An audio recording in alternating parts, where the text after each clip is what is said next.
Good evening and welcome to the Livonia Public Schools regular board meeting of September 22nd, 2025. Mrs. Acosta, would you take the roll, please? Mrs. Burton, Here. Mrs. Frank, Here. Mrs. Jarvis, Here. Mr. Johnson, Here. Mr. McFarland, Here. Mrs. Acosta is here, President Bradford. Here, and we have a quorum. This evening, we are very fortunate to have the robotics team here, or some of the robotics team, not all of them, and they're going to lead us in the Pledge of Allegiance. So welcome this evening, and why don't you come on up, and we're going to go ahead and say the pledge.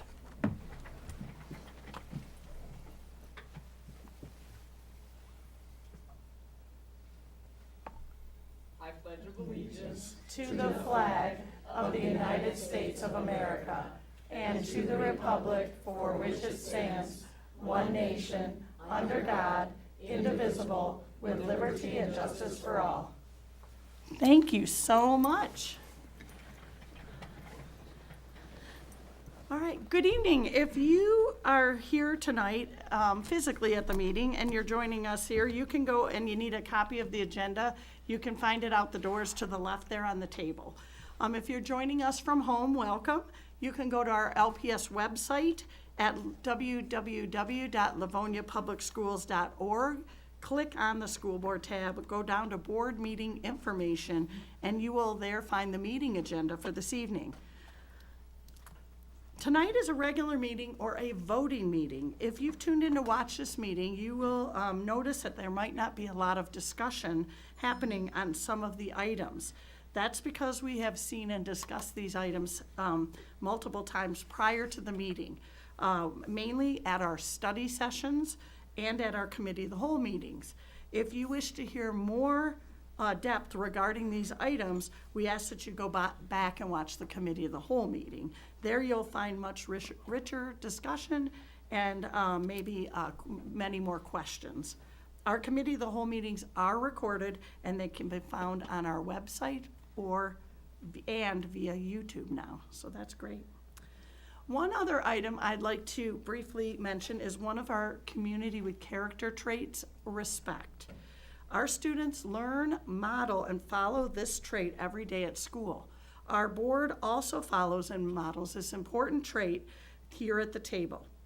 We do not always agree with one another, and we have very differing opinions at times, but we treat each other with respect for our differences and in the way that we convey them to each other. You have our word that this board will treat everyone in this room with respect, and we ask that you do the same for us. And with that, we're going to move on to item 3A. One of our favorite parts of the meeting is our district update from the superintendent. Well, thanks so much, President Bradford. Good evening to all of our special guests, and thanks so much to members of our robotics team for leading us in the pledge. We're excited to hear from you during audience communication. So thanks so much. We've got the update ready to roll, and I bet you know it's going to be all about coming back to school. So we have some great shots here of our kiddos being welcomed back, and one of the things I love is that Mrs. Jenkins helps coordinate for each school that beautiful welcome back sign that welcomes our families back, and I have to tell you that is a perfect place for a photo op for our kiddos and our families as they come back to school. So we'll share some from across the district, from our littlest learners all the way through our high school and post-secondary. And one of the other things that was really neat is so many of our student council groups or our parent groups left encouraging messages on the sidewalk in front of the schools.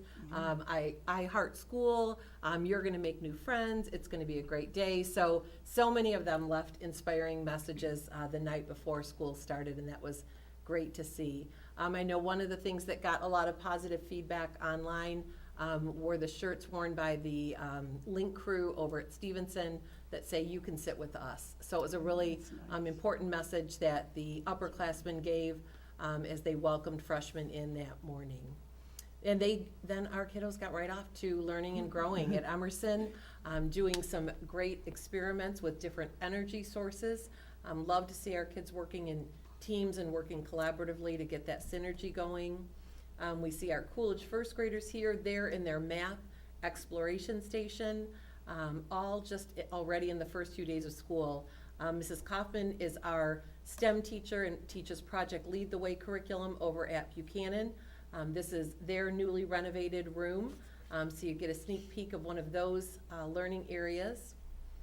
And at Frost, we have our kiddos here working on harnessing human energy in Mrs. Geo's science class. So great to see how much collaboration is going on. I thought this was so sweet. The green team at Hayes, which you know is very, very active, they've come and presented to us. They've done a ton of work in their eco-action efforts. But as they were working outside and they were digging for earthworms, the Goodyear blimp flew over the school grounds, and we were certain it was because they wanted to check out all the cool things happening at Hayes. Many of us were there last year when they were awarded some special awards for their eco-action work. And so pretty cool to see the Goodyear blimp. I know it was over Johnson as well, and we got some cool pics from different people at the schools saying that they were checking things out, so that was kind of fun. Here we have our kindergartners and our sixth grade buddies at Niji Iro doing some reading outside. As you know, we often will pair our youngest learners with the oldest in the school, and Niji is very unique in that we have kindergarten through sixth grade there, so kind of fun to have that pairing together. Team building is not new, but what has been new the past couple of years is doing a one-day fifth grade team building camp. It's a great way to get the students to get to know one another. They're each coming from their K-4 feeder school, and as you know, the triads were designed so when our kids enter fifth grade, they are entering with their graduating class. So from fifth grade, if those kiddos stay through until 12th grade, that really is when they first meet their future graduating classmates. And so while we know sixth grade camp normally takes place in the winter or the spring, our Upperells have been doing some fifth grade team building at the beginning of the year, which is, I think, a really cool way to get kiddos from the different feeder schools to get to know one another. Well, that looks pretty neat. Dr. Owens and Mrs. Comise at Cleveland used some bubbles, and I'm not sure who was more excited there, but a great way to welcome kiddos into school on a Friday.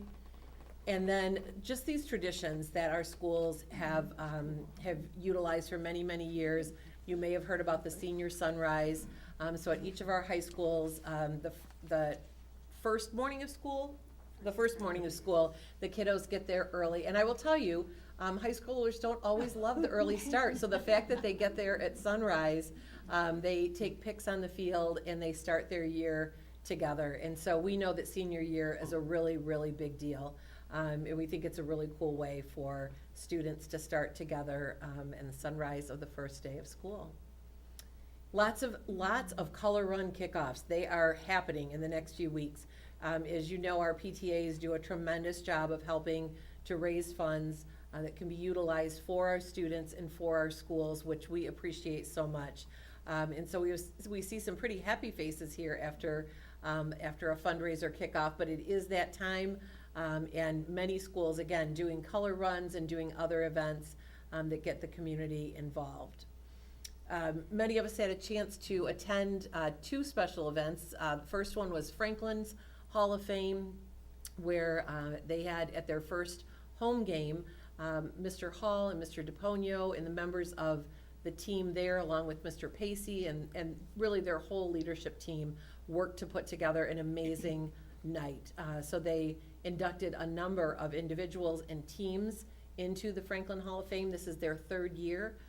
It was really a tremendous evening. One, it was a beautiful night, but two, the enthusiasm and pride that came from, you can just see a portion of all of the people who were there.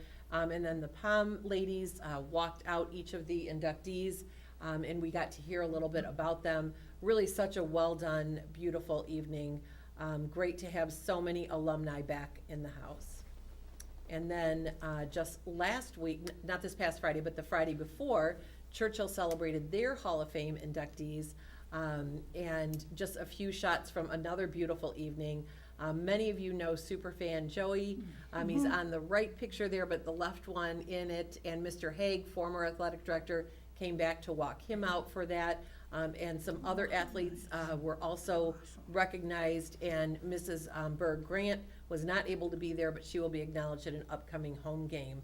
And once again, you know, our bands they just blow me away at all of our schools. But here's a great picture of the Churchill Band out there and members of our community out enjoying and celebrating. So thank you to our athletic directors and our admin teams for putting together such special events. And you'll see another one from Stevenson coming up soon. So our kiddos are, you know, they're out there, they're hard at work, they're practicing, and they are just doing a great job at competitions. So cross country, one of the toughest sports out there. I just saw some of our middle schoolers practicing and doing their running today. So they are well underway and have been for quite a while. We have our tennis and volleyball going on. Of course, football and pom and cheer and swim and dive. So it's been a busy time. The soccer nights have been really actually some pretty nice weather this season. So they've gotten in some really exciting games, both home and away. And you see that school spirit shine through. There's nothing quite like putting on that jersey and representing your home team. And so we'd mentioned some special events at Churchill and Franklin. Stevenson recently recognized their seniors. Here are just a couple of the photos. So as the parents came out and it was senior night, always a little bit of a heart tug evening when you know it's one of the last home games for your athletes. So after lots of years of hard work. It's also been open house and curriculum night, and boy have they been full.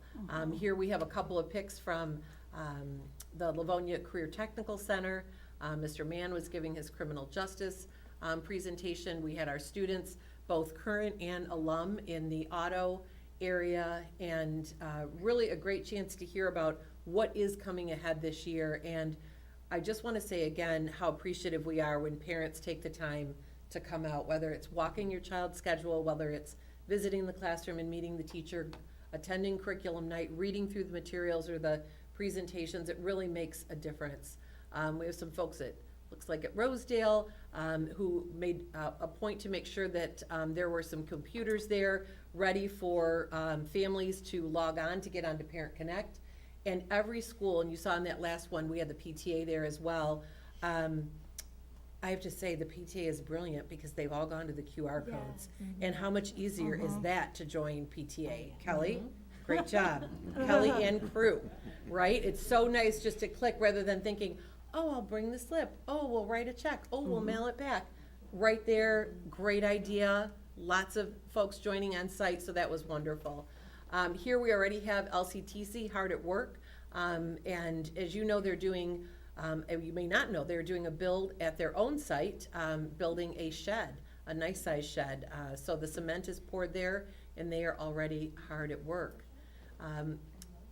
The Churchill hosted their senior luau. This is another annual tradition, and they have a great time being able to hang out, enjoy that special time of being a senior, have some cool games, something that Mr. Mercer and crew put on for the seniors each year. And just last week, we had a new class of Stevenson Spartans who were inducted into the National Honor Society. It's really a special evening if you've had a chance to see those induction ceremonies, and it really focuses on important pillars of service and stewardship and academic prowess as well as high character. So really to reach that point and to be inducted, whether it's a junior National Honor Society or at the high school level, is quite a high bar and brings a lot of pride, I know, to families and to hopefully to the students themselves. So congratulations to each of the recent inductees at Stevenson. Whoop. I skipped over. This is always a cool thing when the 8th grade band is able to come over and march and play with the high school students. I believe Frost was also over at Churchill last week as well. So you see the home students there marching and practicing for the first home game performance at Stevenson. So we have Kappa students here, of course, at Churchill are creative and performing Arts will be having a production soon. So I don't have the date in front of me, but be certain that it will be out on our social media, on our website, and we'll be pushing that information out. And I believe that is a black box performance, if I am not incorrect. Yes, that's a black box performance. How cute is this? Over the weekend, the Early Childhood Center had their fun run. It doesn't go quite as quickly when you're, well, maybe it does when you're chasing 2-year-olds, Mr. McFarland, does it? They're running or How not. does that go?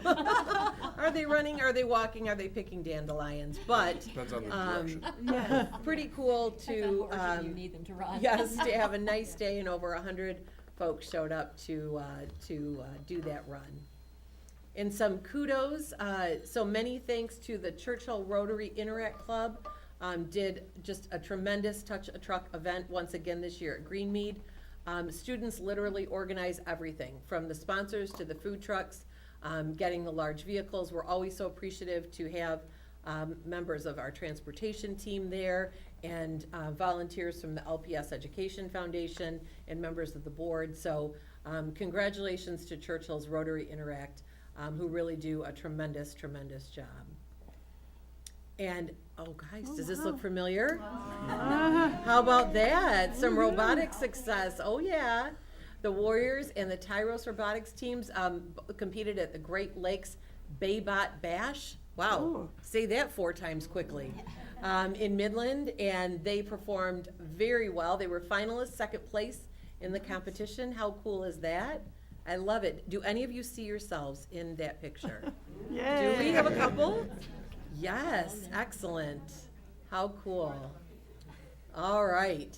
And the Hayes Green team, speaking of the Hayes Green team, Mrs. Lakatos got a chance to represent the Green team at the Tigers game, received the first ever Sustainability Home Run Hitter Award by Priority Waste. And she was there to be honored in that way. Now, if we could only talk about sustaining home runs by all of the players. There we go. That's what we're looking for. All right. Mark your calendars. This is, I think, one of the neatest things that our PTSA Council does. So please make sure you spread the word. October 8th from 6 to 7:30, they host a costume closet. And you parents can go there and choose either a gently used, or even there are many brand new costumes as well. So you can go in, get Halloween costumes for your kiddos. We know that's a huge expense for families.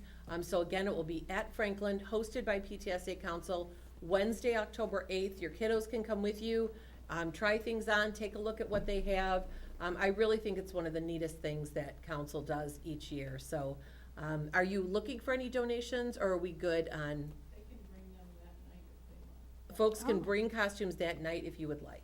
Thank you. And then after Halloween, we'll have bins at the K-4 schools. After Halloween, there will be bins at the K-4 schools. Nice. I just thought that up. No, I didn't think that up. I didn't think that up. Thank you, Mandy and Kelly, for helping me in the background. All right, and if you're looking to join our team, it's a great one. So we're definitely looking for drivers, paraprofessionals, skilled trades, many other positions. So you can always look at the careers tab on our website to learn more. So President Bradford, thanks so much. We've had a really, really great start to the school year, and we're so grateful for the partnership of our families. Thank you, Mrs. Oquist. Yeah, that's a wonderful start, and we're excited. Well, I'm always excited to hear about our Points of Pride presentation or district update. Oh, speaking of Points of Pride, we're going to go on to item 3B, Point of Pride. We're going to get some information on our Bond Summer 2025 highlights this evening, and we have Mrs. Jenkins here, who's going to be assisting us this evening with that.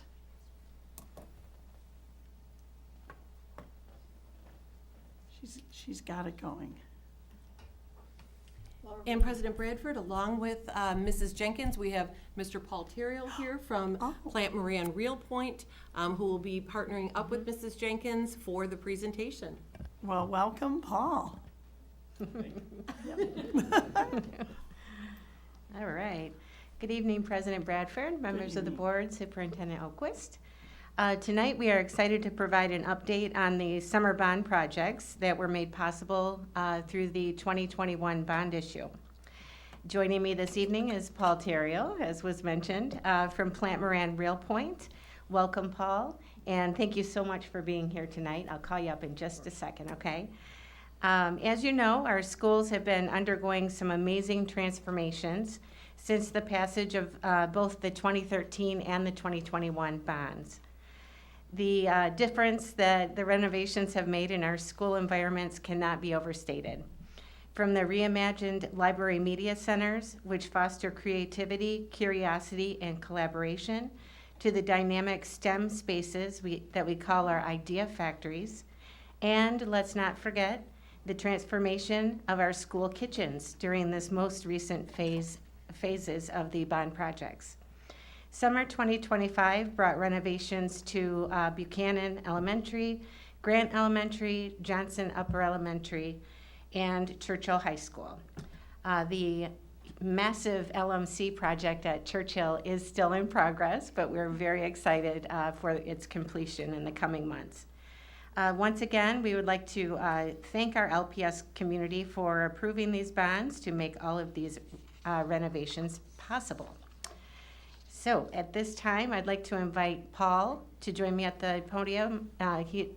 Terrio is going to offer kind of a high-level overview of our bond projects, and then I will walk you all through some really cool pictures and of the renovated spaces.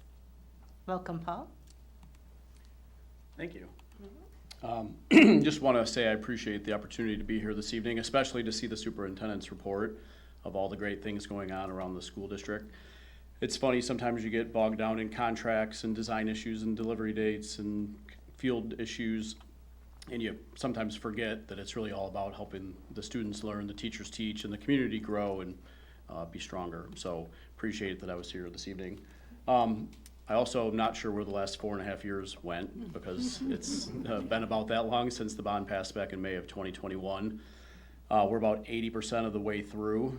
If you just look at the dollars, we've really got 4 big summers under our belt with 1 more to go, and we'll probably have a little bit of work in 2027. But great team effort as always from the design firms, the architects and engineers, all the construction folks swinging the hammers, pouring the concrete, screwing the drywall up, and obviously the district administration. Without that team, we'd all be lost, because there's just so many contracts to sign, change orders to go through, things to plan, all the cleaning and moving and everything else that goes into not just the design and construction. So really appreciative, as always, of the team effort on this one.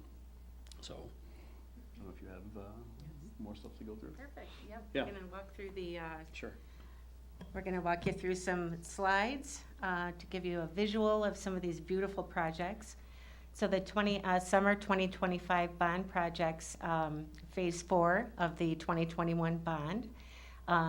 As I mentioned, reimagined library media centers, remodeled kitchens, and I believe some restrooms were also included in some of the projects. Okay, so we've got Buchanan, Grant, Johnson, and Churchill. So this is what we have so far at the Buchanan Elementary LMC. We are awaiting the shipment of all brand new books to fill those shelves you see at the bottom of the first photo on the left. Beautiful new furniture. I believe some additional furniture is to come I thought for I knew Buchanan. every room in every building in the district, but I had no idea that's what Buchanan looked like. That looks fantastic. Every single September, I tour the completed bond projects, and every single LMC I walk in, I say, "Oh, this is my favorite so far," and then the next one, "Oh, this is my favorite so far." So these spaces are just so vibrant, and you'll see some other really great examples in the slides to come. So included in the LMC renovations, I think this is so neat as well. Our schools, our libraries have flexible classrooms now, where the media specialists can actually hold class as one of the specialists for the students coming in on a rotating basis each day. So those are really cool. They're retractable glass walls, and you'll see some interesting takes on those retractable walls in a few pictures here from Johnson. I'll show you that. So here's another shot within Buchanan's library. This is the Idea Factory entrance off of one of the main hallways at Buchanan. And then the shot on the right is the actual learning space. And you'll notice the lighting features are just so cool. They just really pop. I love those. We see those across the district in these LMC projects. And then we've got some shiny new equipment in the Buchanan kitchen. And then we are heading over to Grant Elementary. Love these colors. Oh, Love, love, love. And notice are those called sound clouds Yep. that hang from the ceiling? Yep. And in the Grant Library, they're actually in the shape of clouds, which is kind of cute. There's some more. Just really bright, vibrant spaces. You can see in the picture on the left, a class is coming through, entering the flexible classroom. Grant's kitchen. That was a big undertaking. The kitchen? That particular kitchen was a big undertaking. Okay. It's a large kitchen, serves a lot of kids. Yes, absolutely. And then that'll take us over to Johnson Upper Elementary. And I think this color scheme this year is my favorite. I love it. Look how bright. Wow. The furniture is just amazing. It really makes the entire space. And on the left there, you see a happy student, likely heading into the Idea Factory, is my guess. And we've got those cool retractable fern-like walls in the back there, leading into another learning space. Another shot of the Idea Factory. And this leads into another learning space, and I'm not sure it looks almost like it could be Yeah, it's Another collaborative. it's a learning I was just gonna say collaborative, yeah. that if I could, we have a lot of other clients that have talked about, what do we do with our media centers? How can we create breakout rooms, collaboration spaces, maker spaces, hacker labs, things like that. But to see these and their finished state is pretty impressive, and we may be giving some tours, if you don't mind, next fall with some other districts, so. Absolutely. We're very proud. Some Very great proud. ideas. Walls are similar for the board. You may recall the walls at Franklin.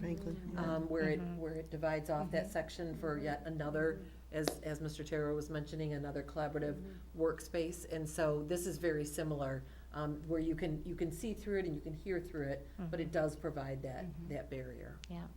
And I didn't have a close-up picture of the wall treatment there. It's a giant crossword. It looks like a word search. And the words are just inspirational words that are highlighted in the color against the black background. So cool. Johnson's Kitchen. Look at that. Look how shiny. And that brings us to Churchill. This is pretty much the current state of the Churchill LMC. I was there the other day. I think last Thursday I was in there. So I kind of had to, talk my way into the construction area. But they were so gracious. The workers were teasing me that it was $5 per picture that I took, and please watch my step, and please don't trip and hurt myself. So I managed to get out unscathed. But as you'll see, it is very much an active construction area. Looks like that's to be the office for the media specialist on the left there. Yep. It's coming along. I love the natural light coming in at the top. Ceilings are lifted as well as hall. Yeah, Mrs. Oquist, did you want to expand on what we can expect to see at Churchill in terms of the cool features and? Yeah, there's some really amazing designs. One is the ceiling has been lifted to bring some height to that center area that was quite a bit lower. There are going to be obviously some flexible furniture and some areas for students to collaborate both in the front and in the side portion. This will be the first high school with a dedicated esports room. And so that's going to be right off of the media center as well. Then there is a large flex classroom which you can expand out because they have almost 100 staff there. So you can be in the flex classroom. You can also be at tables or workstations outside of the flex classroom, and there are monitors that will pair up with the monitor in the classroom. And so you can get quite a few folks there all seeing and hearing the same information. And then there are some really neat acoustical designs in the ceiling and in the lighting that will be, that will look similar to books hanging and being suspended from the ceiling that are quite large, that will hold some of the light fixtures, but also some really interesting and unique acoustical panels on the walls that will help with those large areas to buffer some of the sound, but it also provides some beautiful aesthetics. It is going to be a showstopper, there is no doubt about it. And our planned opening for that is the first week in November. So we're getting there. Yeah, and I would just add, I think relooking at the design of that space was the right decision. There's some short-term pain, but long-term, I think it's gonna turn out great. Yes, yeah, worth the extra time. Yeah, absolutely.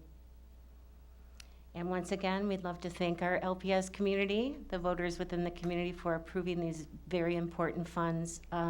We really, between the two bond issues, we've really come with such a long way in improving our learning spaces for kids. Just the lighting, the ventilation, everything top to bottom is just looking nothing like it looked when I was a student LPS.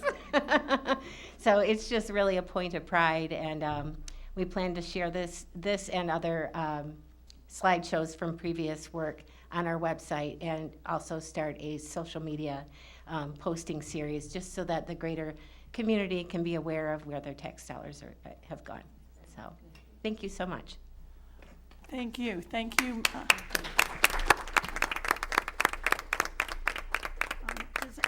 Would anybody like to say something? Mr. Johnson? Thank you, President Bradford. First of all, again, thank you, Paul, for being here. We've been working with you now for 12 years. I don't think I had gray hair when I started. I was about to say, we've put a little damage to your hair.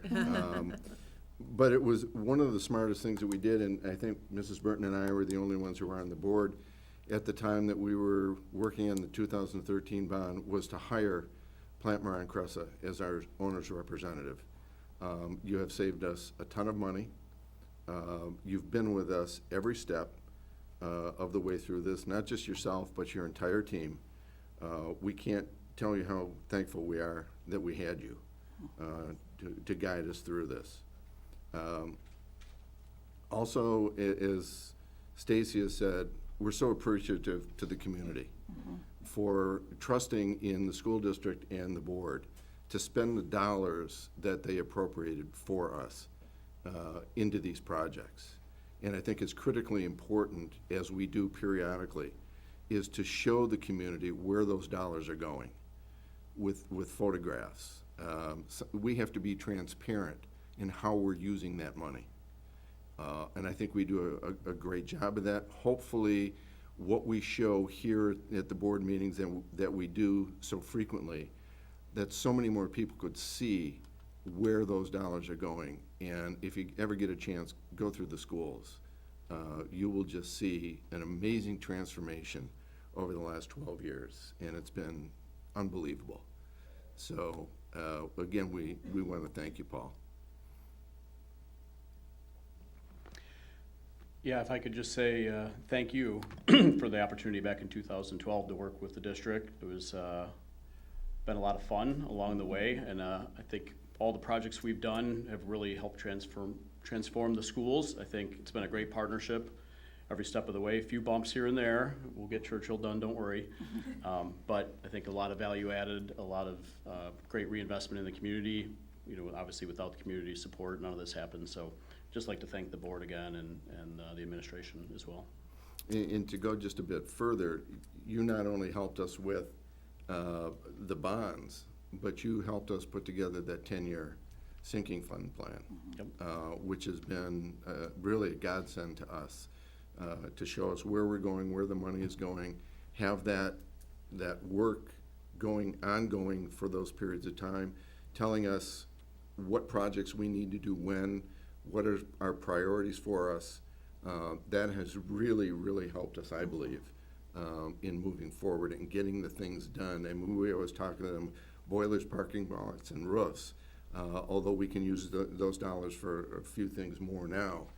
But, you know, that vision that you helped us create going forward for that 10-year project, I think has been invaluable. So we appreciate that as well. Thank you.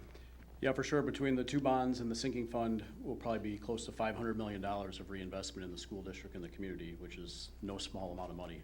So, yeah, we're very appreciative of the opportunity, and thank you again. Thanks, Paul. Yeah, thank you so much.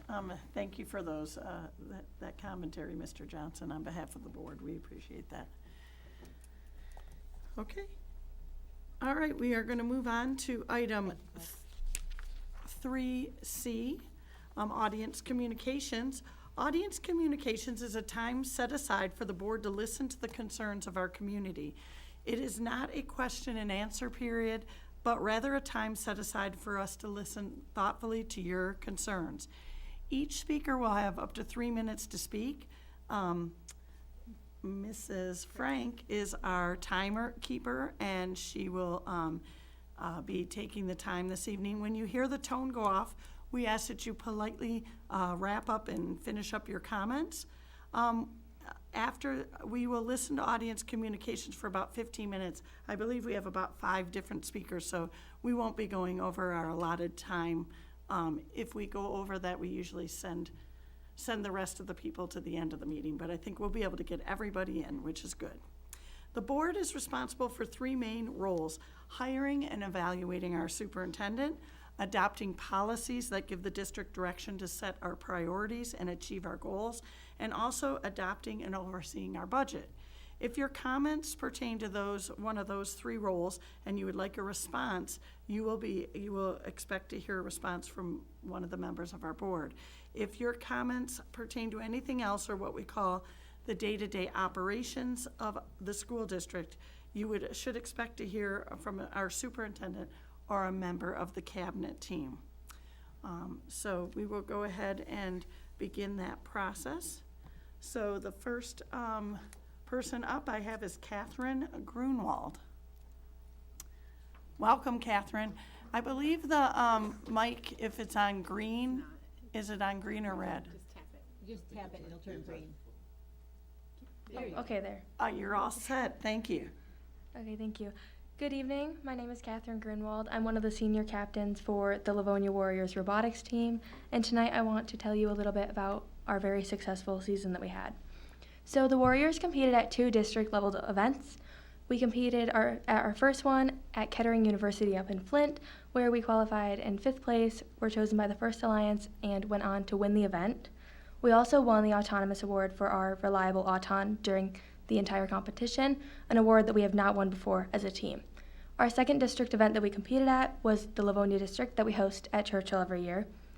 There we qualified in 2nd place, were once again chosen by the First Alliance, and went on to win that event as well, which is something that we have never done as a team. We've never won both districts in the same season before. We also won the Quality Award at the Livonia district event. Then we went on to compete at state championships. We competed on the DTE division. We're on the 4th Alliance, but sadly got knocked off during playoffs. However, because of our outstanding performance throughout the season, we qualified for World Championships in Texas. So when at Worlds, we were on the Newton division. We qualified in 2nd place and became the 2nd Alliance captain on our division. We also went undefeated in qualification matches, something that we have never done before. We have also never been a World Alliance captain before. Sadly, we were knocked off during playoffs at Worlds. Also, our all-freshman team, the Tyros, did compete at 2 district events and state championships. They were the 6th Alliance captain at the Kettering event and the 3rd Alliance captain at the Livonia event. They won the Imagery Award at both events, showing their outstanding imagery both on and off of the robot. And they did compete at state championships. The Livonia Warriors also competed in 2 very prestigious off-season events. Our first off-season that we competed in was the Indiana Robotics Invitational, which is 40 teams that are some of the best in the world. It was an international event that even had one of the 2025 FRC World's finalist teams. We also competed at the Kettering All-Star event up in Kettering University in Flint, where we were on a pre-built alliance with a team from Farmington, the Hackbots, and a team from Novi Frog Force. There we competed with our alliance throughout the entire competition and made it all the way to the semifinals. This was one of our most, if not the most successful season that we have ever had on the Livonia Warriors. We have done a lot of things this season that we have never done before, and we wanted to share that with you. So, Thank you. thank you.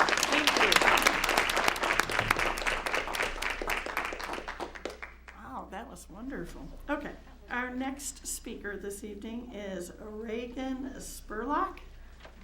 Welcome, Reagan. Oh, wow, that works. Good afternoon, Livonia Public School Board. My name is Reagan Spurlock. I go to Churchill, and I am one of Churchill's and Stevenson and Franklin's robotics captains, and I was a recipient of the Dean's List Finalist Award this year. I would also like to update the board and our listeners online about our various off-season appearances and successes. We were the semifinalists at 2 different events this year, and the finalists at 1, which was already mentioned in Mrs. Oquist's slides before. We were semifinalists, 28-32, our varsity team, at the Michigan Advanced Robotics Competition in Midland. And the Tyros were semifinalists at Kettering Kickoff just this weekend. And as previously mentioned, we were the finalists at the Midland Great Lake Bot Bash competition. Now, I would also like to advertise one of our future events, the Goonette's Girls Competition. This event is a great opportunity for our women on our team to learn more skills that sometimes men traditionally occupy. This event will be held on October 11th through 12th, and you are more than welcome to tune in through Twitch or YouTube, whatever they end up streaming it on. Why do we go to all these off seasons, though? We'd like to train a diverse amount of students on our team. That way, in the season, if we ever need backups or something happens to our main team, we've got plenty of people, and it also encourages us to spread the main message of our team, which is to educate everybody. Now, I would also like to give an update on our lower elementary and middle school teams. As for our FTC middle school program, both our Holmes RoboHawks and our Emerson Robo Eagles competed in the Metro Detroit League Meet system this year. Emerson was the 3rd Alliance captain at their meet, and Holmes won the Control Award. However, arguably the highlight of these 3 was the Frost Robo Falcons. They had quite the season this year. They won 2 district events, Ann Arbor and Rochester. They were the 3rd Alliance captains on the Woody Flowers State Field. And for the first time a middle school team ever has done this in history, they were an Alliance captain on the Edison Division at Worlds. This is made possible by our wonderful Livonia Public Schools board, as well as the various Warriors and Tyros students that help mentor these teams, and the various external support we receive from parents and others from our sponsors. We also have, I believe, 10 FLL teams as of current, which are teams at our elementary school level. These are teams that we tend to look at, especially our high school students, and we have many who volunteer at various events, such as their competitions, as well as just helping them code and assemble their Lego robots. It's a great time all around. Now, I would like to thank you guys once again for your continued support and interest in Livonia Robotics throughout the years. Feel free to take a flip through that magazine. It's got tons of goofy pictures. So, thank you all. See ya.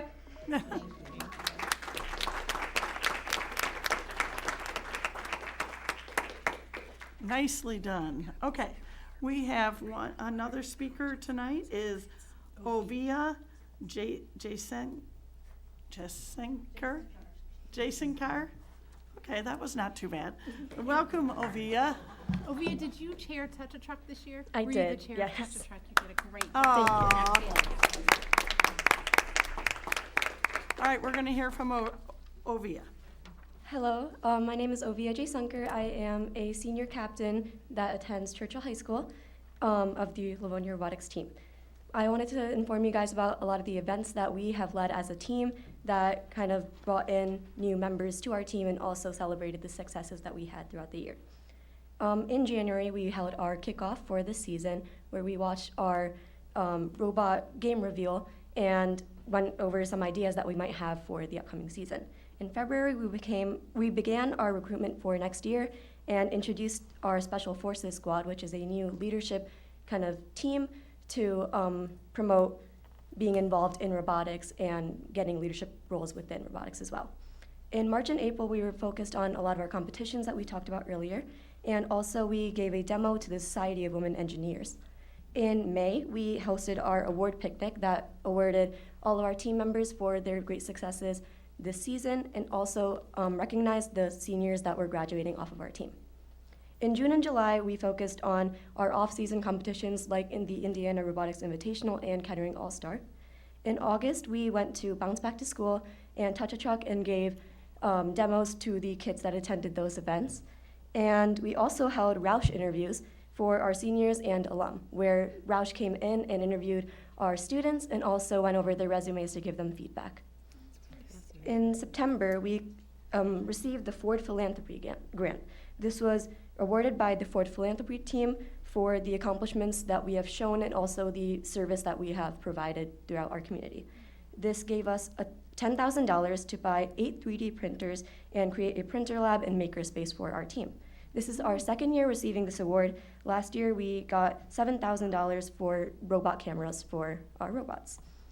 In the future, we are looking to do Nigerian STEM outreach, where we will work with Nigerian students to teach them different things about STEM and work with them to kind of expand their learning.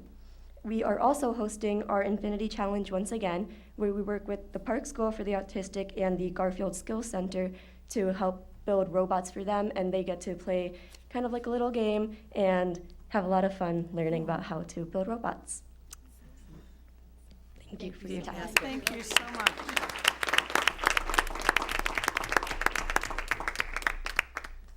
All right, our next speaker this evening is Chris Flanagan.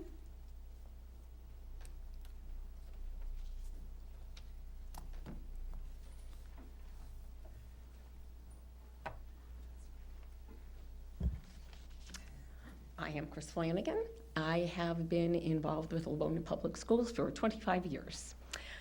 It all began back at Jackson Center when my kids were in 3 and 4-year-old preschools.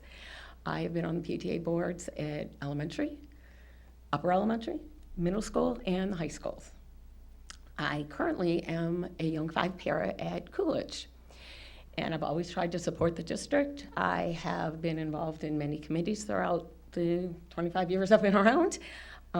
I even housed hundreds of the signs that said, "Vote yes for the bond," that we just have been talking about in my garage, and I gave up my parking spot for that. I haven't agreed with every decision that Livonia Public Schools has made, but I have supported them.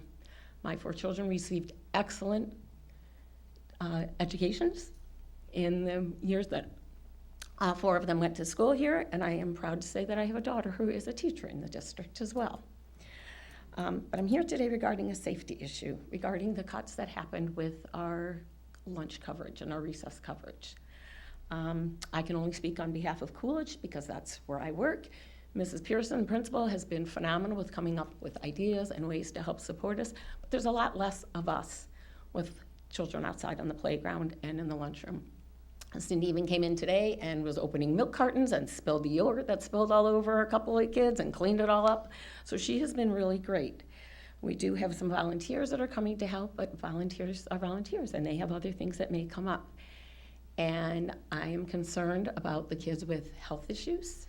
We have food allergies, and I can only be in so many places at once. The other day, a child fell on the playground, so for me to help him with his 2 very scraped up knees, I had my back to 120 other kids that I couldn't see what was going on. Yes, there was other help out there, but soon there's only going to be a few of us out there. And I'm worried about that. And also when it gets to be 15 degrees, how many volunteers are really gonna wanna come outside with us? I'm worried about keeping my eyes on 4 and 5-year-olds that are out there playing on the playground and who are trying to open their lunches and eat and be safe. They need a lot of attention. And I feel like with the less number of people we have in there helping us, something is gonna happen, and I'm concerned about that. 2 of my own children were diagnosed with type 1 diabetes when they were very young. They came to school with diabetes. As a parent of a type 1 diabetic, we never, ever stop worrying about them. They are 27 and 29 years old, and diabetes is on my mind all the time. But when they were in Livonia Public Schools, yes, I worried about them. But I never was concerned about somebody having an eye on them. I never had to be concerned about that. Every person in the building knew who I was and knew who my kids were. So I always felt there was enough adult supervision to watch out for them. I don't feel the same today. I'm anxious every day that a little one's going to get hurt while on my watch or have a medical situation, and we are delayed in getting to them. Okay, Mrs. Flanagan, you Yep. have to wrap up your comment. Okay, I understand that there are budget cuts, but children's safety, is that really what we need to cut? Thank you. Thank you. All right. Our next speaker is Melissa Austin.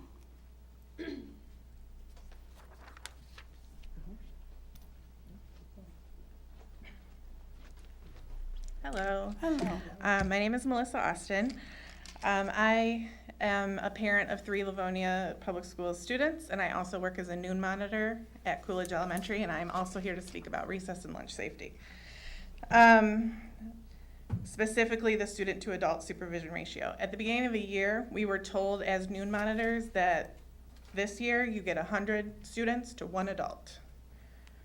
I find that to be very unsafe, and I've also looked everywhere that I can, and it says that nowhere. So there's no transparency, and anyway, so the national organizations like the Shape America and the CDC recommend supervision at least equal to classroom ratios. Currently, according to the LEA collective bargaining agreement, we're at 1 to 30 for young 5s in kindergarten, 1 to 32 for grades 1 through 3, and 1 to 35 for grades 4 through 6. Classrooms are a contained environment, and now we're sending our children out into an open environment, a more dangerous environment with less supervision. Why is it so drastically different, is one of my questions. While the 1 to 100 ratio may work for older children, it certainly does not work for younger children, and I don't think it's fair to put that ratio across the board when you're comparing 4 and 5-year-olds to 12-year-olds. National data shows approximately 200,000 children in the U.S. are treated in emergency departments for playground-related injuries, and lack of adequate supervision is repeatedly cited in research as a contributing factor for playground injuries. We're now relying on volunteers to fill in the gaps, and don't get me wrong, they're doing a wonderful job, and we are so very thankful for them. However, they haven't gone through any of the training that a regular noon monitor would go through, like FERPA training, so they're hearing things about students that they technically have to hear because we have allergy students. They need to know this information to keep these kids safe, but should they have this information? Because they're not technically employed, they're just volunteering. They haven't gone through any allergy training, active shooter training, bloodborne pathogens, the list goes on. The schedule with the volunteers is also very inconsistent in my experience so far, so they're not gonna be getting to know those kids as well as someone who's regularly there. Our volunteers are there once a week, maybe twice a week. It's putting these children in a more dangerous situation, in my opinion. So what I'm asking for is a clearly defined and expected student to adult ratio for recess and lunch. I want the ratios to match classroom ratios, and I think this information should be made available publicly to parents so they know just how many people are watching their children throughout the day. So I would urge the board to review our current recess supervision policies and consider adopting a published standard that prioritizes children's safety while also supporting staff. Thank you for your time. Thank you. You want to press this down? All right. Yeah. At this time, we're going to go on to item 4, our consent agenda. May I have a motion, please? Oh, wait, do we want to wish before we do that, I want to wish our robotics team, thank you for being here, and thank you for the coaches and the parents and everybody that came out today to give us our update. We totally appreciate that. We love our robotics team, we love our parents, and we love our students, so thank you. You're welcome to stay, but you don't have to stay. Oh, yeah, that's right, but we all know we have busy schedules, so it's okay if you want to go on to something else, so. And we'd like to congratulate you. One of the things I thought I Oh, yeah. heard many times this evening was that this was a first, or this was a first. This was a first-time achievement. That's pretty hard to do when you have had so many strong teams come before you. So to be at this point and to continue to reach new pinnacles each year is extraordinary. So I am so proud of each and every one of you. I know how much of your heart and soul you put into this, and we're so very proud of you. So thanks for being here with us tonight. Thank you so much. Have a great evening. Thank you. Congratulations, guys.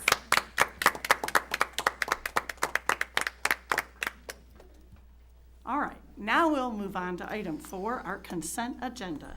May I have a motion, please? President Bradford, Mrs. Jarvis. move that the Board of Education of the Livonia Public Schools School District approve the following consent agenda items as recommended by the superintendent. 5A, minutes of special meeting of September 15th, 2025. 5B, minutes of regular meeting of August 18th, 2025. Support? We have a motion by Mrs. Jarvis, supported by Mrs. Burton for the consent agenda. Is there anybody on the board who wishes to remove an item from the consent agenda this evening? Seeing none, we have a motion by Mrs. Jarvis, again, supported by Mrs. Burton for the consent agenda. Mrs. Acosta, would you take the roll, please? Yes. Mrs. Jarvis? Yes. Mrs. Burton? Yes. Mrs. Frank? Yes. Mr. Johnson? Yes. Mr. McFarland? Yes. Mrs. Acosta says yes. President Bradford? Yes, and the motion carries. Moving on, we were going to go down to item 6, business matters. Just let me get to that part here.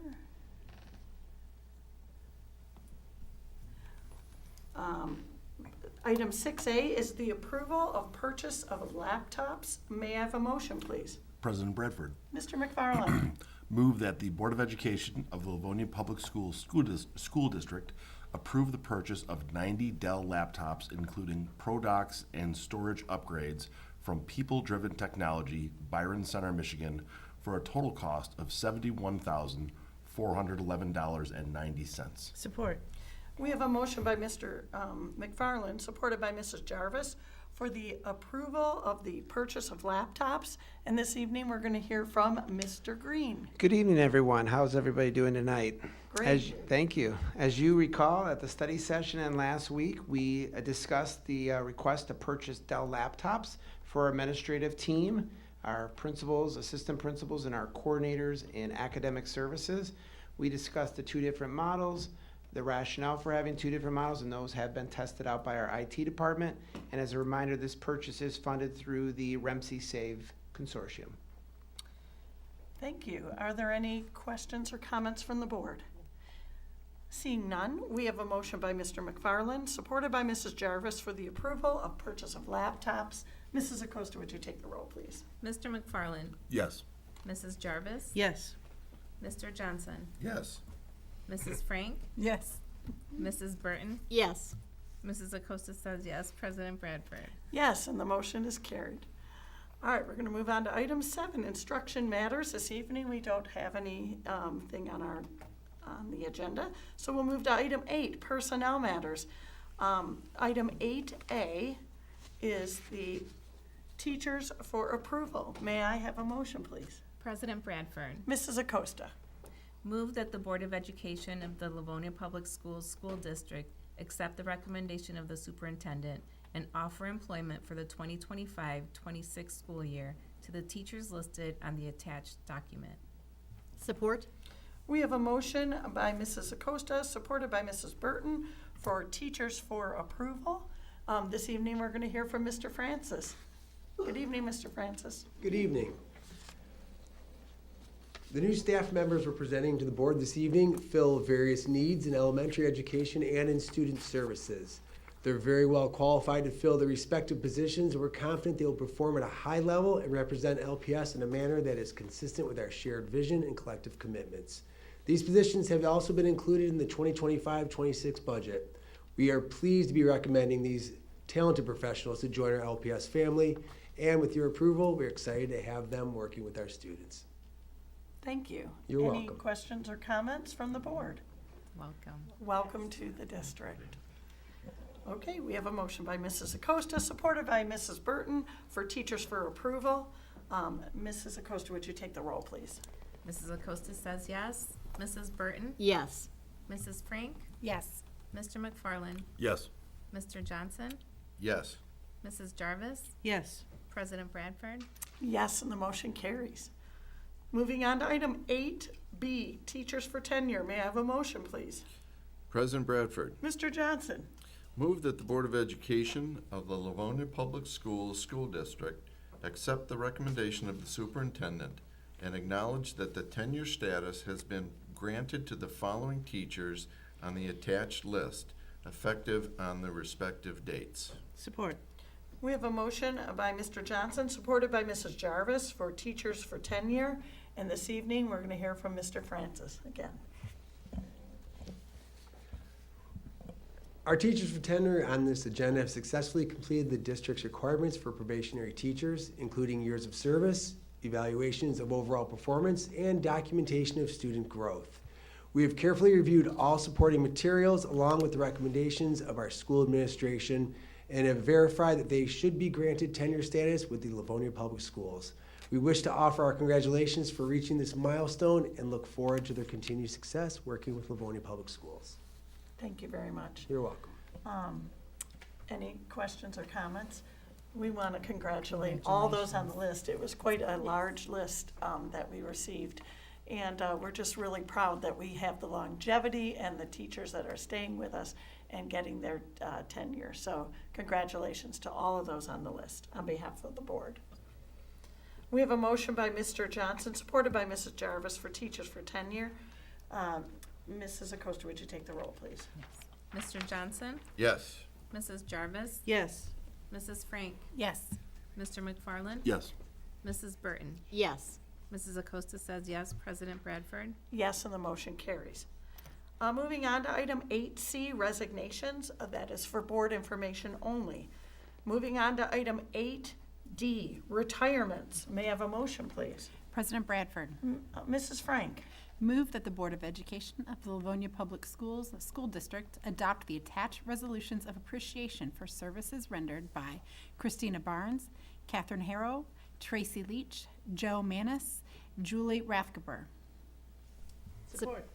We have a motion by Mrs. Frank, supported by Mrs. Jarvis for retirements. And we're going to hear, I guess, from Mr. Abate. Hello, everyone. Tonight we honor and congratulate 5 members of our LPS team who are retiring from their positions at Livonia Public Schools. As these staff members leave the district, they take with them a combined total of 125 years of experience.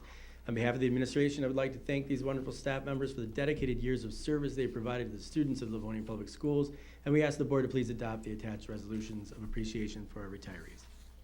Thank you. Any questions or comments from the board? Mrs. Burton? We frequently have a lot of mixed feelings with our retirements. We're excited for our folks to go on to the next chapter of their lives, but we are really also very sad to see them leave all the relationships that they have with our students, with their fellow staff members. So it's always with mixed emotions that we vote to approve their retirement resolutions. One was especially noteworthy when I was reading through these before our meeting. I know what you're going to say. Yes. Mr. Leach has 47 years of experience with Livonia Public Schools. Every retirement is noteworthy.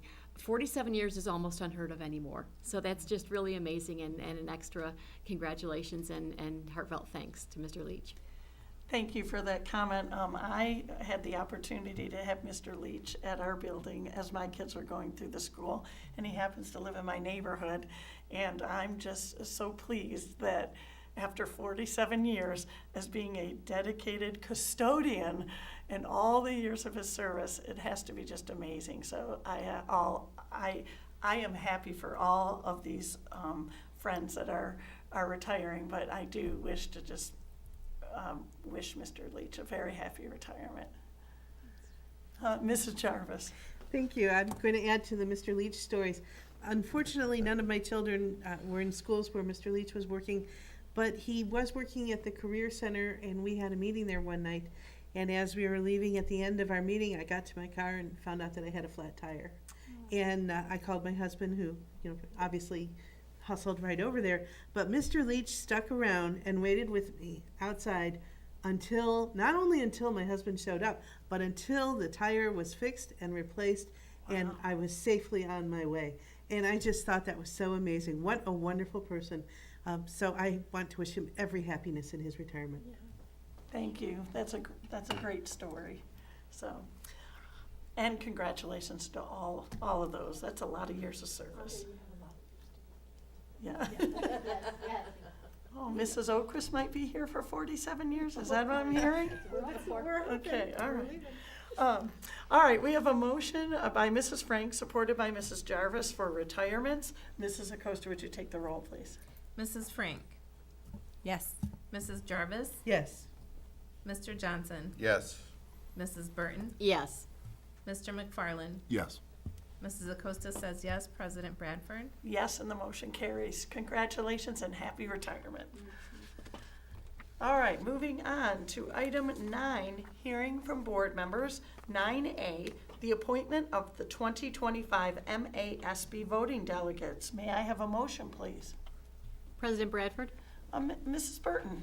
Move that the Board of Education of the Livonia Public Schools School District approve Mark Johnson, Madeline Acosta, Liz Jarvis, and Dave McFarland as voting delegates, and Karen Bradford, Colleen Burton, and Crystal Frank as alternates for the MASB Delegate Assembly in Traverse City, Michigan on October 23rd, 2025. Support. We have a motion by Mrs. Burton, supported by Mrs. Frank, for the appointment of the 2025 MASB voting delegates. And this evening, we're going to hear from Mrs. Oquist. Thanks so much, President Bradford, and we are thrilled that so many members of our board are participating in the annual MASB conference. Not only is the board participating in the conference, but they have been selected as presenters at the conference. So it will be an especially meaningful conference. And there is an opportunity on Thursday evening to represent Livonia Public Schools and to represent districts across the state as a voting delegate on a wide variety of issues that affect education. So we appreciate our 4 board members who will be there as voting delegates, and then our 3 who are serving as alternates. Thank you. And I just want to say how proud I am that all 7 of us will be up at the conference in Traverse City representing Livonia Public Schools throughout that weekend, and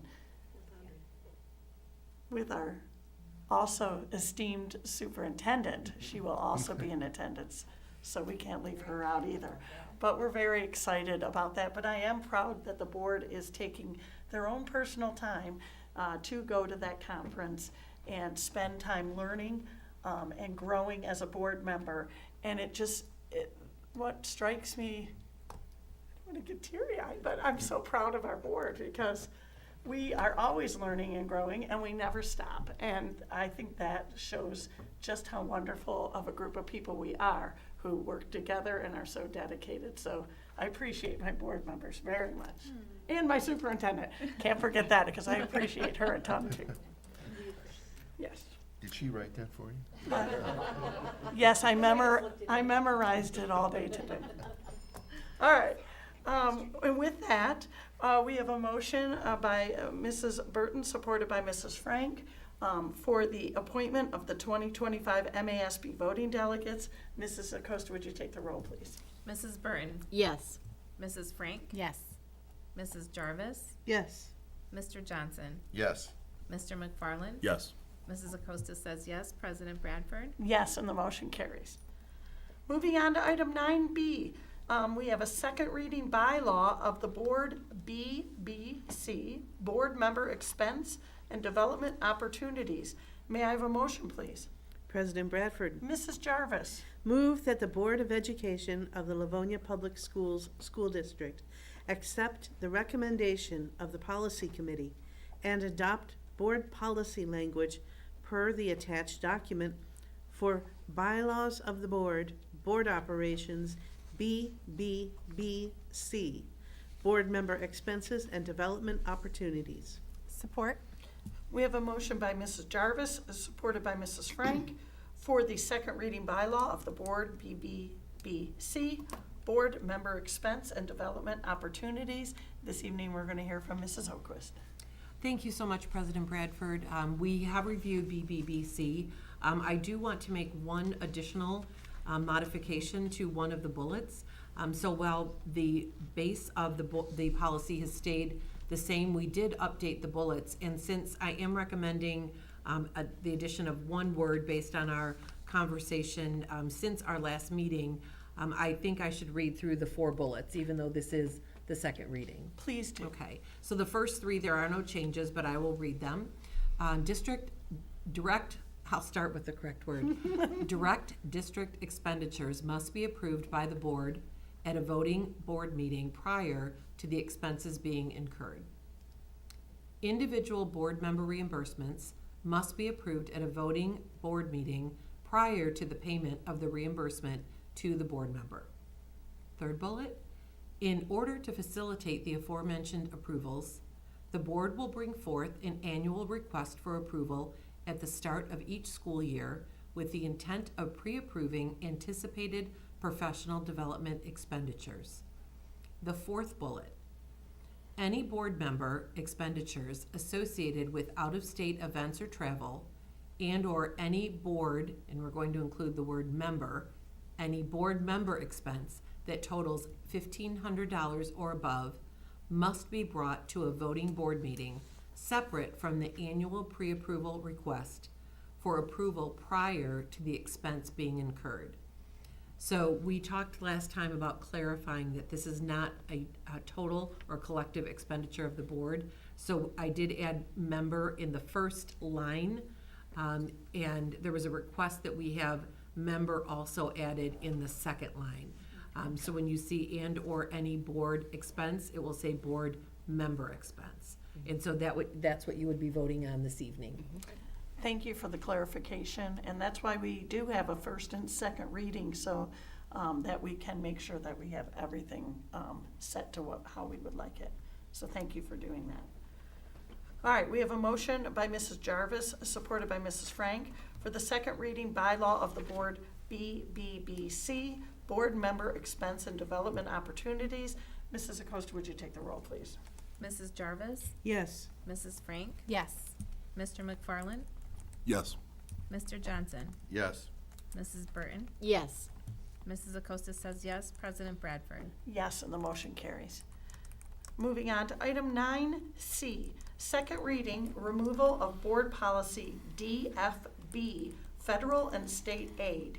May I have a motion, please? President Bradford. Mr. McFarland. Move that the Board of Education of the Livonia Public Schools School District accept the recommendation of the Policy Committee for removal of Board Policy DFB, federal and state aid. Support. We have a motion by Mr. McFarland, supported by Mr. Johnson, for the second reading removal of board policy DFB, federal and state aid. And this evening, we're going to hear from Mrs. Smith. Good evening, Mrs. Smith. Thank you, President Bradford. As we've discussed, we are proposing to remove this board policy as it's unnecessary. Our acceptance and administration of federal and state funds is already fully governed by law without needing a separate board policy. So that's what we've discussed and what we're recommending we do tonight.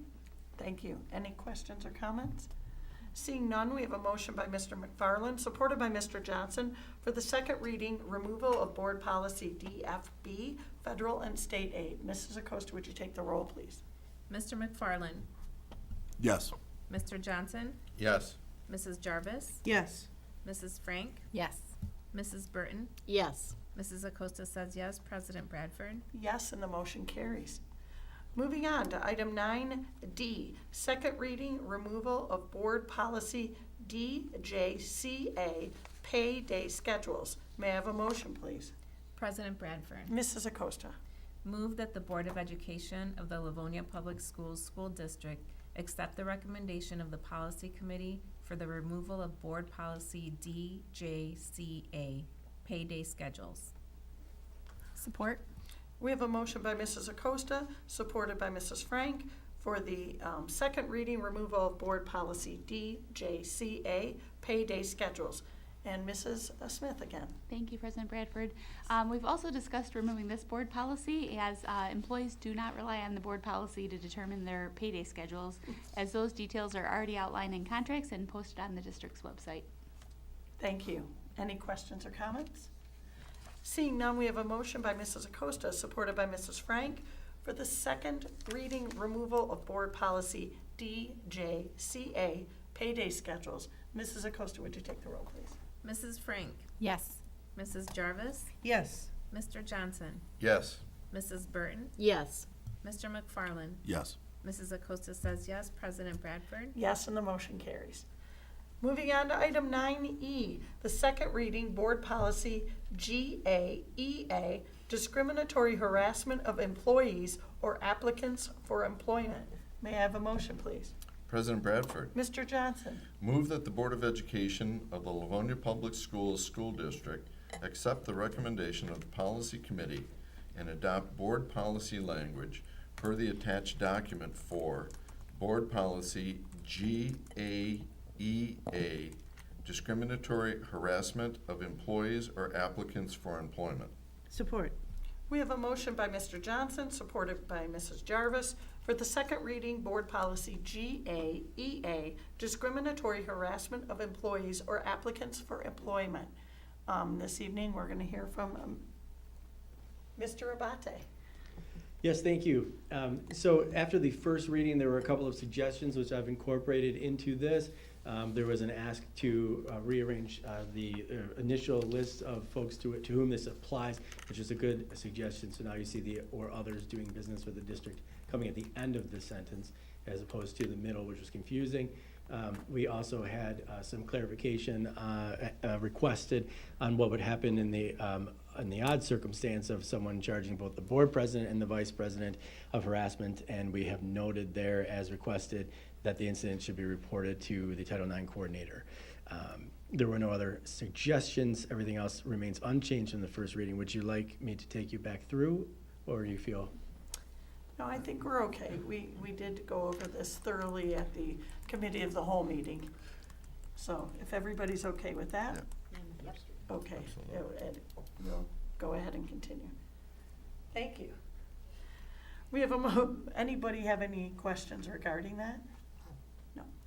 Perfect. We have a motion by Mr. Johnson, supported by Mrs. Jarvis, for the second reading Board Policy GAEA, discriminatory harassment of employees or applicants for employment. Mrs. Acosta, would you take the roll, please? Mr. Johnson. Yes. Mrs. Jarvis. Yes. Mr. McFarland. Yes. Mrs. Frank. Yes. Mrs. Burton. Yes.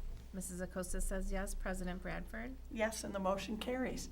Moving on to item 9, we're on 9 still. 9F, second reading Board Policy JAA, equal educational opportunities. May I have a motion, please?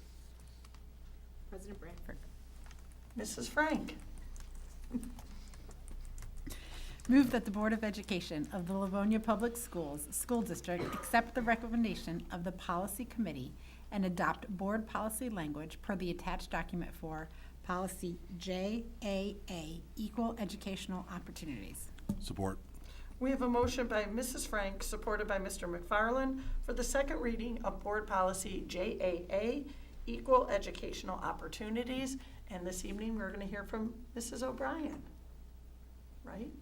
No, this one is mine again. Oh, I'm sorry. My turn soon. Oh, okay, good. I'm glad we're going to be seeing you in a minute. All right, Mr. Abate, thank you. Yes, this is a quick one. There were no suggested alterations after the first reading. Just for a reminder, this is the policy that designates the Director of Student Services as a Civil Rights Coordinator for all complaints dealing with disability in our educational programs and services, and the Director of Human Resources as the Civil Rights Coordinator regarding all complaints of discrimination. and then lays out generally our expectations and policies for equal opportunities for students. And again, it is unchanged from the first reading. Thank you. Any questions or comments from the board? Seeing none, we have a motion by Mrs. Frank, supported by Mr. McFarland, for the second reading Board Policy JAA, Equal Educational Opportunities. Mrs. Acosta, would you take the roll, please? Mrs. Frank? Yes. Mr. McFarland? Yes. Mr. Johnson? Yes. Mrs. Burton? Yes. Mrs. Jarvis? Yes. Mrs. Acosta says yes. President Bradford? Yes, and the motion carries.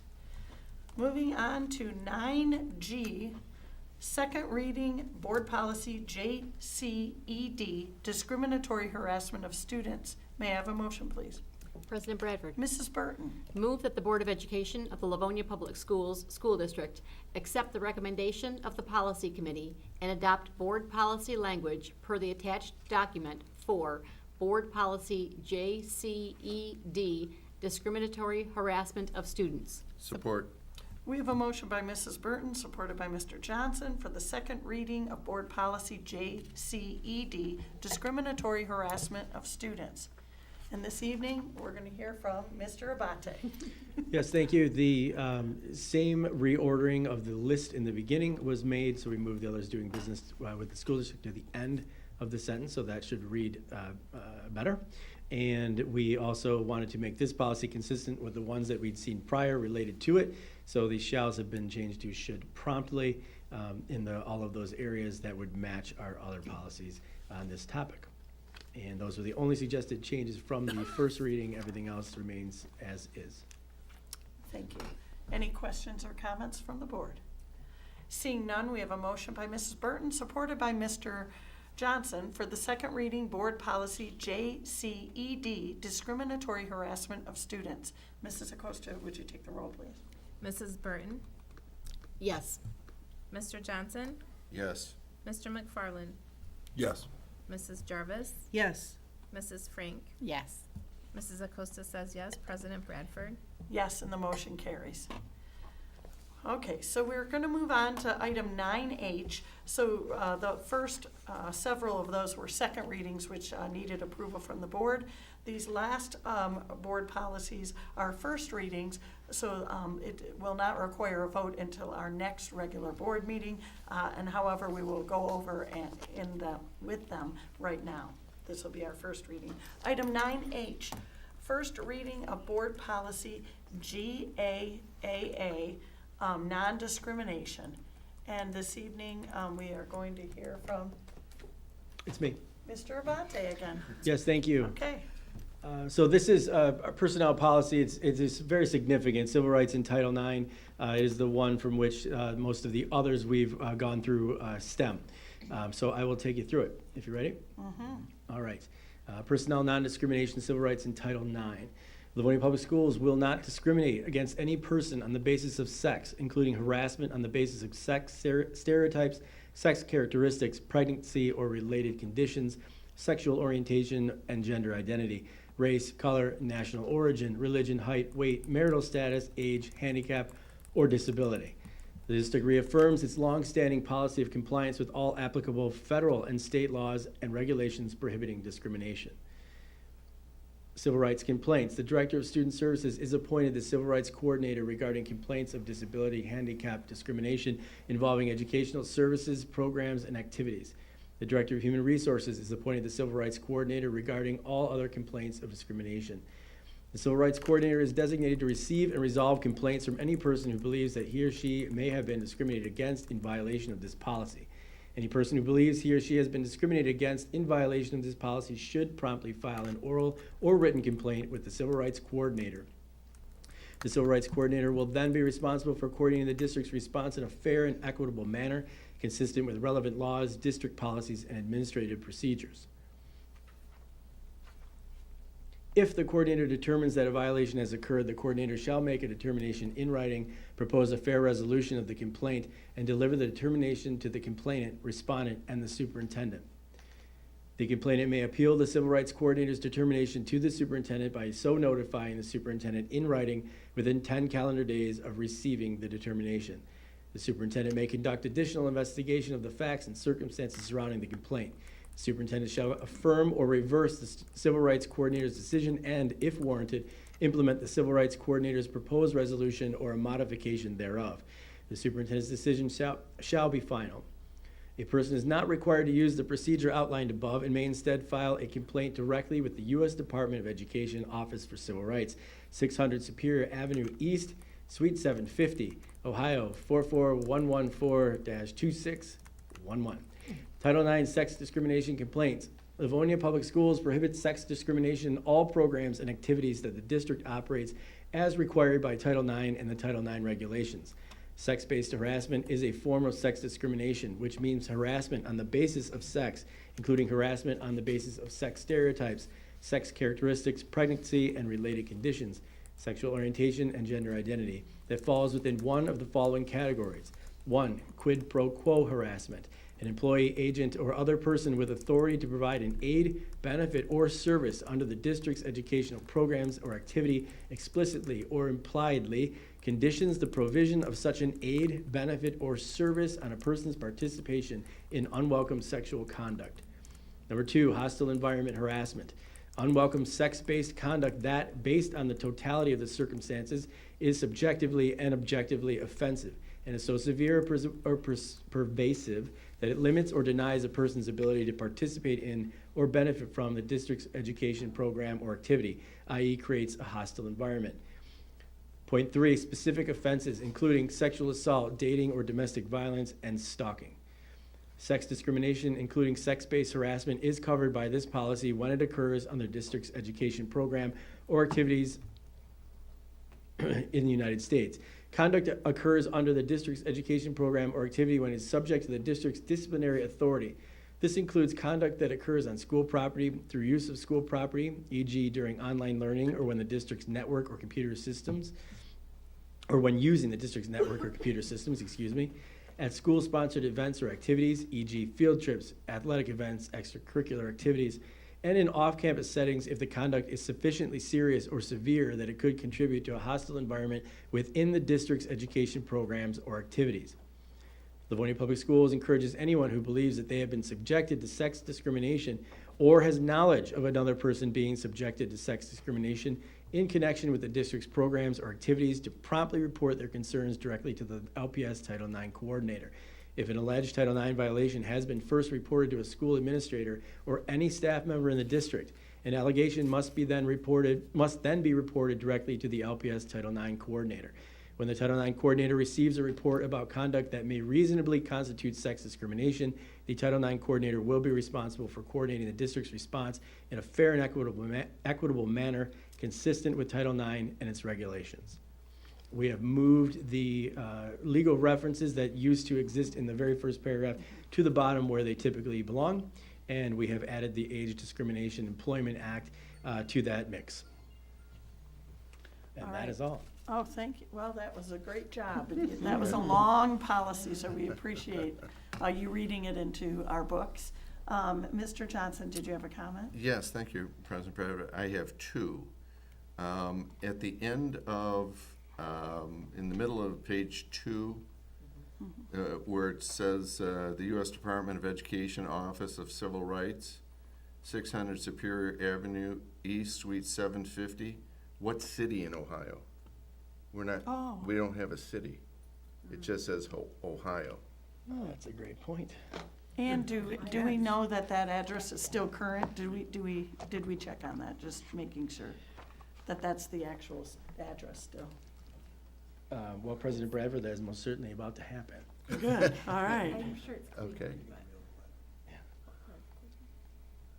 All right, then my second. Okay, that's a good catch, thank you. Okay, and the second is the last paragraph. The fourth line from the bottom says directly to.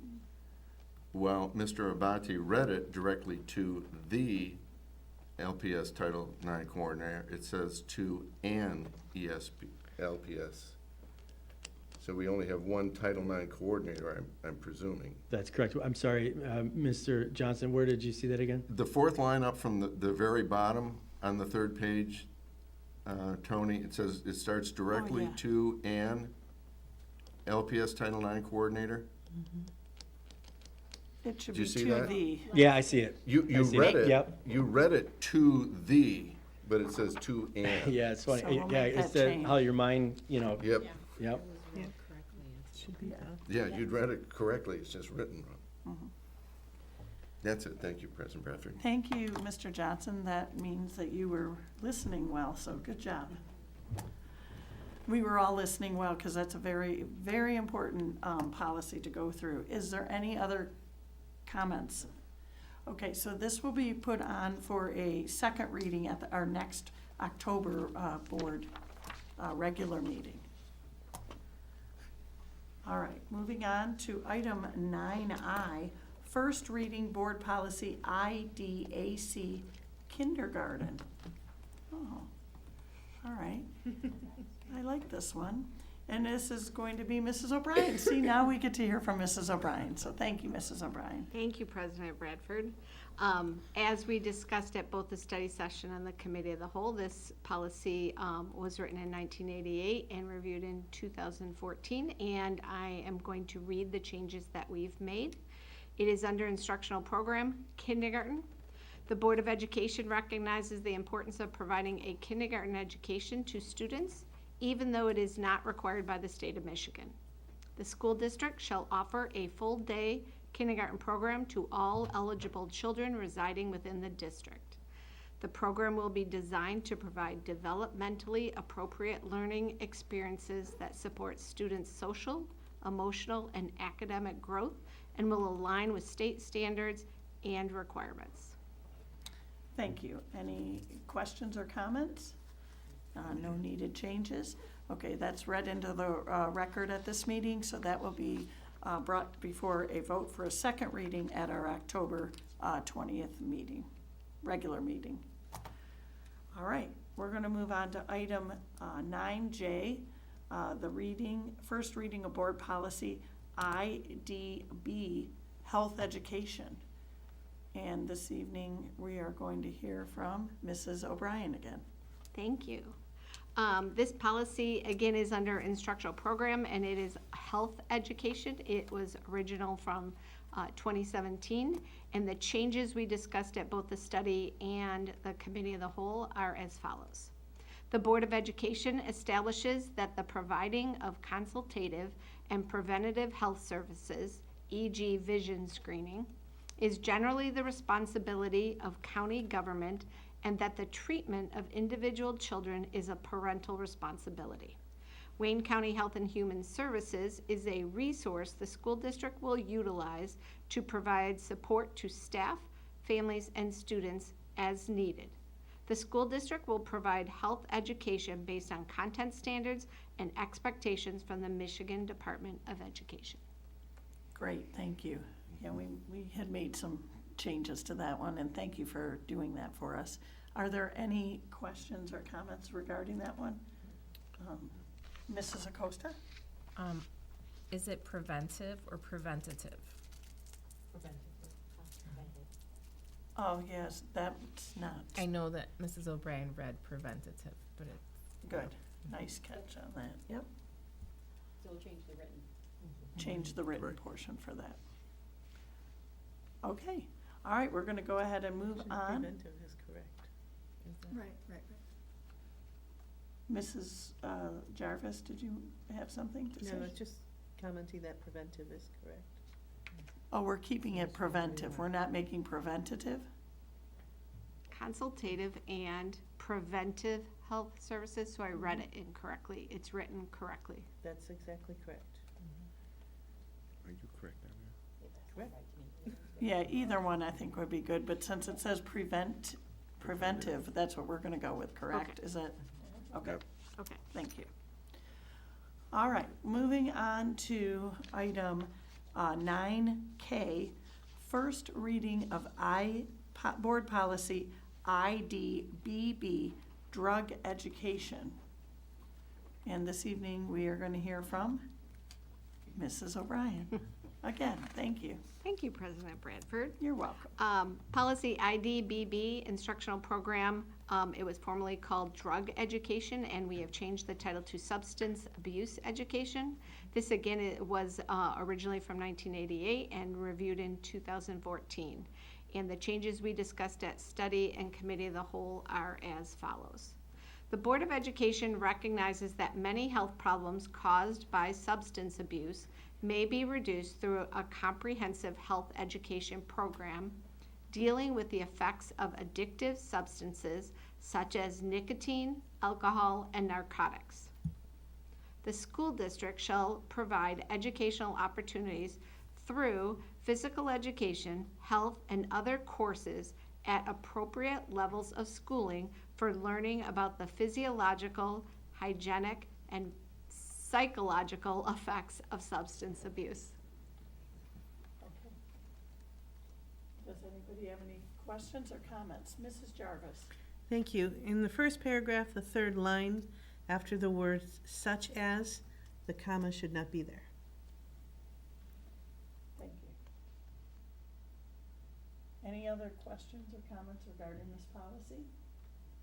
Okay, this also will be going on for the second reading at the October 20th meeting, regular meeting. All right, moving on to item 9L, hearing from board members here. This item is a time set aside for board members if they would like to make any comments. You're welcome to. Do we have any? Mr. McFarland? Yeah, President Bradford. So I just wanted to thank our several viewers out there who voted yes for the bond initiative. As a person with a very young family who's about to really start enjoying our time going through Livonia schools, all of the things that we have that are new and exciting that kids of my children's age are going to be able to enjoy, that was voted on by a lot of people who had to deal with the dust. And that's not lost upon me as a board member, a Livonia citizen, or as obviously an LPS family. So just heartfelt thank you to everybody for the support through that, and obviously continuing support as the district continues to do some amazing things. So just want to say thank you. Oh, that was very nice, thank you. Any other comments this evening? Mrs. Jarvis? Thank you. I would like to just extend my gratitude to all of our elementary schools for welcoming the members from the LPS Education Foundation to come and address the kindergarten parents during open houses and curriculum nights. And again, to remind kindergarten parents who might not have attended to keep an eye out for the flyer that will come in their student packets regarding the Foundation's Competitive Edge program. This program is only open to kindergarten students, and students must be enrolled in the program to take advantage of the Competitive Edge savings that would be granted when they graduate from a Livonia high school. Please look for that flyer. Please use the QR code to register your children. We would be so happy to have a large number of our kindergarten students, actually all of them would be great, to register for this wonderful program. If there are any questions about the program, there is an FAQ site on the Foundation's website, which is lpseducation.org. Thank you, Mrs. Jarvis. That's great information for sure. And I know I did some of those discussions with our kindergarten families, and I hope that they fully take advantage of the program. It's a good one. So thank you. Mrs. Burton? Point of privilege, which I don't usually do. Okay. But we just realized that with all of our extensive discussion about the policy related to board expenditures for professional development, we talked about it at length, but we did not, none of us noticed that we didn't actually put it on the agenda for the expenses that are going to be coming up for the Traverse City Conference, in which we're all going to be participating. So, point of privilege to put forth a motion to authorize the expenditure of up to $18,000 for the Collective Board of Education to attend the MASB Annual Conference, which will cover conference and travel-related expenses. Support. Oh, we have a motion by Mrs. Burton, supported by Mrs. Jarvis for the... Over the course of the 25-26 school year, because that's for the whole year. We're going to amend that motion? We're going to amend that. Okay, Mrs. Burton, would you please reread Yes. the motion? Re-wing? Reread the motion, and then I'll have you probably reread the other We're going to thing. have it just, authorizing, move that the Livonia Public Schools, move that the Livonia Public Schools School District Board of Education authorize the expenditure of up to $18,000 for board member professional development through MASB and/or related courses. This will cover conference and/or travel-related expenditures. Support. Support. We have a motion by Mrs. Burton. Throughout the 2025-26 school year. Okay, 2025 school year. Okay, we have a motion by Mrs. Burton, supported by Mrs. Jarvis, for the approval of funding for the MASB conference, upcoming conference, which will be held in October, I believe the 23rd through the 26th at Traverse City, Michigan, in an amount not to exceed No, this covers the entire school year. Oh, This is for this conference and any other related professional Oh. development for the Board of Education for the school year. got it. This is just Yes. in relation to the board policy that I just read from BBBC, and we did discuss it, and so I apologize that it did not get included in the meeting agenda. But we had discussed numerous times publicly at the study session, the committee of the whole, for 2 months now, that we would be approving an overall amount of up to $18,000. And you may recall, Yes. last year we had approved the $15,000, and we did not reach that threshold, but because conference registration and even for webinars or in-person conferences has increased this year, as have travel and lodging expenses. And so we're increasing the total amount to $18,000. We have discussed that on numerous occasions publicly, and that was referenced in board policy BBBC, that this one-time approval covers the course of the school year, with the exception of any individual board member that would have expenses that would exceed $1,500 for any one professional development session, or anyone who would be traveling out of state. So just to bring some clarification, I appreciate us adding that to the meeting so that we can cover that for this month. Thank you. Any questions or comments from the board? Seeing none, we have a motion by Mrs. Burton, supported by Mrs. Jarvis, for the approval of funding for the 2025-2026 school year. Any courses or classes or conferences which should occur and expenses occur within this Board of Education. Mrs. Acosta, would you take the roll, please? Yes. Mrs. Burton? Yes. Mrs. Jarvis? Yes. Mr. Johnson? Yes. Mrs. Frank? Yes. Mr. McFarland? Yes. Mrs. Acosta says yes. President Bradford? Yes, and the motion is carried. I don't think we've ever had that occur before, but I think we did okay with that. And we did also discuss that at length. Yes, that is the most important thing. If you're listening this evening, this has been discussed at the study session and the committee of the whole meeting. Unfortunately, it just did not get on the agenda. So we are all set for that. So if anybody has any questions or concerns, you certainly can email me. I'd be happy to help you out with that. Does anybody have any other comments or? Go Lions. Yes, so this is great. The meeting's gonna be adjourned. Oh, Liz, I'm sorry, we're not adjourning yet. Don't turn off the camera. I just wanted to thank the robotics team for delivering this fabulous year-end book. They had a great year, and when you look back at the pictures, it's really, the excitement is conveyed so nicely in those photos, and it was very thoughtful of them to drop those off for us. And I'd also want to commend the 3 team captains who came and spoke before the board tonight. They were so well-spoken, and it was a pleasure to hear them. I think our future's in good hands.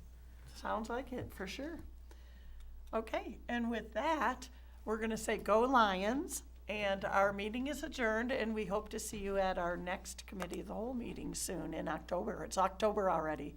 Enjoy your evening, everybody, or almost October. We're not quite there yet. Adjourned, thank you. Thank you.